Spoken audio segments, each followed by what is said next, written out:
জামাতের আমির সাদা শকুন আবারও কট।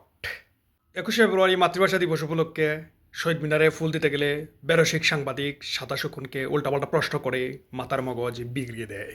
সাংবাদিক কি প্রশ্ন করেছেন সাদা শকুনকে শুনুন। জামাত সাধারণত কখনো ফুল দিতে আসে না, কি মনে করে আইলেন?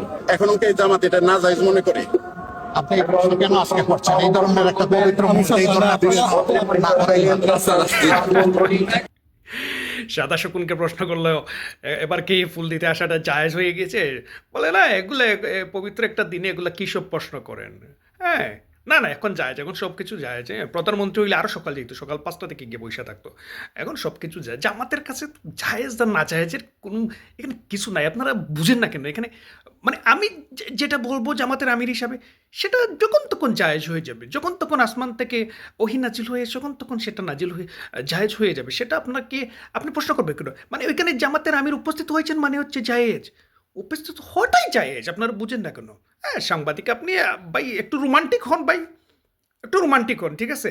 একটু রোমান্টিকতা রাখেন ভিতরে। এরকম একটা হাসি খুশি মুখে একটা সাদা শুকুনের মুখটা আপনি এরকম করে দিলেন না, এটা কি কোনো প্রশ্ন করলেন এটা? হ্যাঁ, একটু রোমান্টিক হোক। 21শে ফেব্রুয়ারি ভাষা দিবস উপলক্ষে একটু রোমান্টিক হন ভাই। এভাবে এভাবে যখন তখন ভাইয়া যখন তখন এভাবে ফুনদানি দেওয়া যাবে না। হ্যাঁ, যখন তখন এভাবে ফুনদানি যাবে, যাকে তাকে ফুনদানি এভাবে দিবেন না ভাইয়া। হ্যাঁ, নেক্সট টাইম একটু খেয়াল রাখবেন, এভাবে তাদেরকে প্রশ্ন করবেন না। মনে রাখবেন একটা জিনিস, তারা যেখানে উপস্থিত, তারা যেটা করবে সব কিছু জায়েজ। আমি যেটা করব তাদের কাছে না জায়েজ, এটা মাথায় রাখবেন। ওকে।